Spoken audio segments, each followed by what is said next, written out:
জান্নাতের পাদদেশে। বিপিজিসির কোনো সাবস্টেশন নাই। মাননীয় স্পিকার, আমি আগেও একবার বলেছি যে আমাদের রংপুর বিভাগের প্রবেশদ্বার গোবিন্দগঞ্জে ধানের শীষের পতাকা উঠছে। 4টি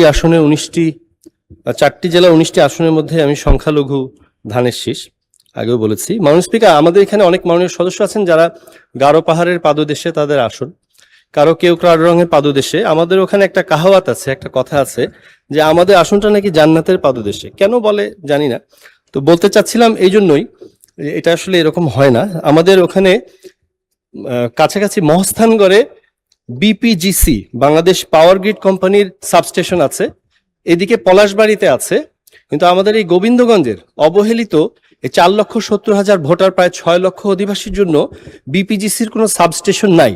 এর ফলে আমাদের এখানে কোচাশহর হোসিয়ারি শিল্প প্রায় 2,000 ক্ষুদ্র শিল্প, সেগুলো ব্যাহত হচ্ছে। এবং গতকালও এই ঝড় বৃষ্টির কারণে প্রায় 8 ঘন্টা প্লাস ইলেকট্রিসিটি ছিল না।